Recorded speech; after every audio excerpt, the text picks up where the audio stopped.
Hey, what's up, game changers? It's Sherman here from Geek Psychology, helping you find your true character and level it up so you can play life better. So I got a question about relationships. And it doesn't have to be a romantic relationship, but just any kind of relationship where you have two different types that are quite different. So in this one, I'll talk about ESFP and INFJ. Hypothetically, you can translate this onto your type, whatever that might be. But the thing is, like, going into a relationship or just existing in a relationship environment, you're going to have different dynamics at play. Of course, there's level of personal growth, not related to personality type. Some people are just less mature. Some people have different goals, different drives, different things that they're just trying to do in their life. And because of that, you're not going to meet eye to eye all the time. It's just nothing you can do about that.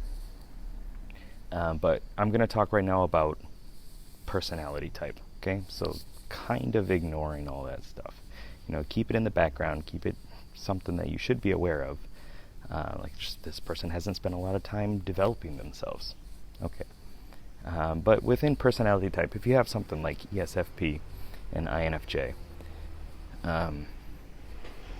first of all, you're both feelers. Good, that's cool. You try to maintain the harmony in some way, and that's how you make your decisions, right? But the thing is, they're different blends of it, right? If you know your cognitive functions, you'll be able to parse that out a bit more. But INFJ, FJ, it's extroverted feeling. It's about proactively making sure that the relationships are good, that people know what to expect in the environment, and they're kind of supporting that, right? INFJs are going to go out there and read the room and see, okay, these two people are together, and I can see this kind of energetic bond between them. And these people are cold. They're not getting along well, or whatever it is. Maybe that's something I should approach and kind of help mend. Maybe it's not. That's why I call them the unifying healers, the unifying clerics, the envoys. Right? Extroverted feeling it's that energy of, like, we need to proactively deal with these issues. But in ESFP, although they're definitely likely to get people to experience a good current environment. I don't know if that makes sense. Like, the ESFPs in my life, they want everybody to have fun in the moment, because that's how they see life. Now is what is important. And so getting people having fun together is going to increase the fun. It's going to increase the excitement. It's going to bring out new emerging sensations and actions and activities. And it's going to turn up that dial a bit more so that everybody can enjoy existing,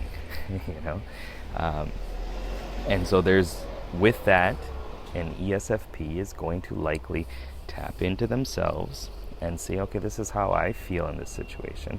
Maybe this other person feels something like that too, or I felt this way in a similar situation, so I'm going to approach them and try to get them feeling good from the inside, right? Just based on personal experiences. And you can bring in Enneagram and stuff, but we're not going to get that deep in this video. But then you also have extroverted sensing, ESP, right? Extroverted sensing. The P at the end is pointing that the perceiving function is extroverted. And being an ESFP, they are extroverted, right? That's how it works. So they're going to be using extroverted sensing.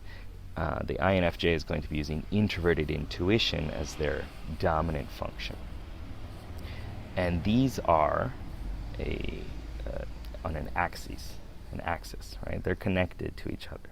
they're both going for the same kind of a goal, just at different ways of approaching it. They're both really in tune with that mind-body connection, but extroverted sensing first, the ESP, is going to be more into the body, right? That's the starting point, and then going into the mind, where the INFJ is more in touch with the mind first and then into the body.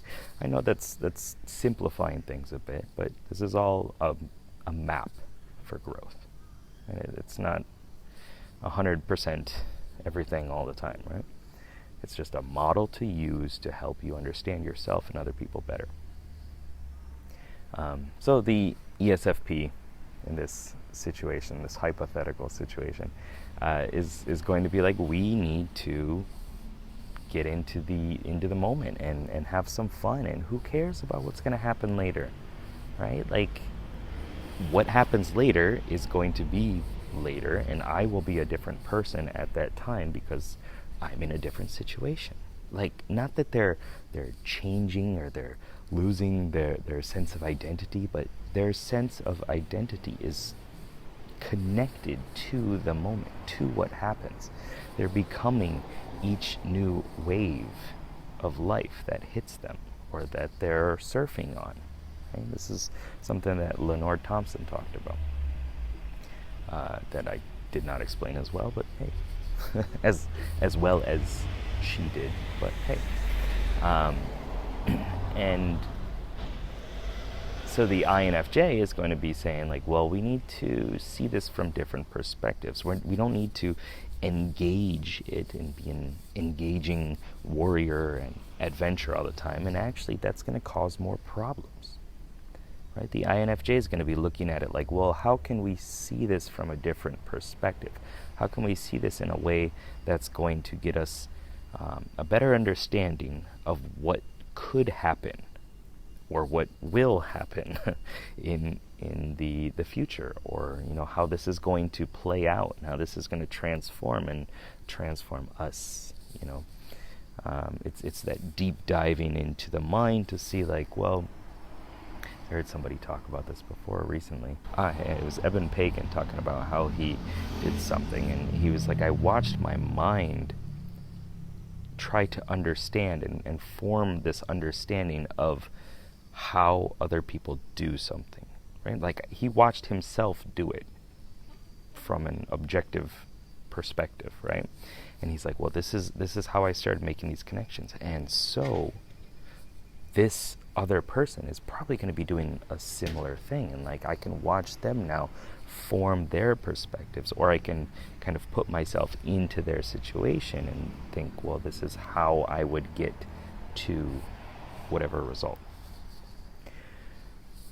That being said, you're coming at a situation from two different angles, right? You're coming, one, from the ESFP is, we need to engage this. We need to turn up the sensations. We need to get in the moment, kinesthetic, really embrace what's going on now, because that's what matters. Like, now is what matters.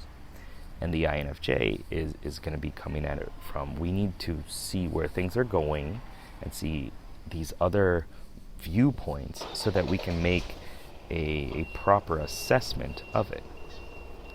I say assessment in a perceiving function, not like making a decision, right? It's feeding into making a decision, but it's we need to gather enough information so that when we do make a decision, it's going to be clear. Right? This is clearly the correct one to make, or the right one to make, the good one to make, depending on your judging function. But then you go into the dynamics at play with the different personality types. You have ESFP, INFJ. The dominant and inferior or aspirational function are opposites, right? So whatever your situation is, if you're not an ESFP, INFJ, that's fine. But like, think about when you're talking to other people, the things that you don't like are things that they have their own version of that, right? Me, I just, TE stuff kind of just trips me up, right? I don't like sticking to a plan. I don't like making all these goals and everything like that, because it might not feel right to me when I actually, when it's time to do the work. And so I know through using this system that ETJs are likely doing the same thing with the inner values, and not that they're switching their values all the time, but maybe a lot of times they don't know it, or they don't know how they're feeling inside, right? Because they haven't spent a lot of time dealing with that. They haven't spent a lot of time like going through that and sifting through it, and journaling and writing poetry and stuff. I can't think of an ETJ that I know that has written poetry. Not that I do it much anymore. And I don't do it at all anymore. I used to do it back in high school and university. Anyway, so you have these different dynamics, right? These pushes and pulls. What you like is probably something that trips other people up, or they have this unconscious like resentment towards. So the ESFP, the INFJ are both like, okay, the ESFP is like that waiting, over analyzing, and the kind of woo-woo nature of things. There's an appeal to it, I'm sure, but it stops you. It stops you from doing things. It stops you from living life. And also, the inner world for an extrovert is that's where the demons and the dragons live, right? It's going into that innermost cave, and that's where the scary stuff is. But for an introvert, the stuff outside is scarier. Like I can sift through what's going on inside me all day, but going out there and embracing other people and the things that might emerge, and filming in a slowly darkening park is kind of weird. So for the INFJ, like their connection to extroverted sensing, the one that's pushing you to just let loose and engage life, well, you probably don't do that too often. You might have your own ways of engaging it, like going for runs and exercises and things. You should. But like just fully embracing that as a lifestyle, it's probably not you, right? So in that relationship, both of you are having these pushes and pulls with these dynamics at play. And we're not going to expand it to functions 5 through 8. But you can see that everybody has their own things that are tripping them up about themselves that they're projecting onto other people, that they're going to struggle with in the relationship. So just to kind of wrap this up, like my advice from all the experiences that I've had in relationships and studying people and engaging and all this other stuff, just from living life for 35 years, is to just accept that other people are in their own trances. They're in their own ways of life. They're doing things how they do them. And you don't need to change that. You might want to change that sometimes. To help them out. It might be something that you want to do, but until they reach that threshold where they switch and like, okay, my life sucks. Things are awful. Something's got to change. It's got to be me, and it's got to be now. Or it's got to be now, it's got to be me. That like, when they hit that threshold, things will change. Until that point, all you can do is be there to help guide them and give them little seeds, plant little seeds on their head. Or, yeah, there you go. So that hopefully someday they'll think it's their idea that it's time to change.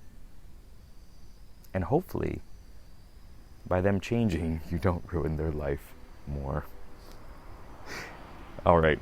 Well, I hope this video helped. I know it was a little different style. Well, actually quite a different style than normal. And I am dark right now. So I'm going to let you go. Hope it helped. Please let me know, if you have any experiences like this or any good insights into dealing with other people and relationships and life. Keep up the lifelong questing. Good luck, have fun. Peace.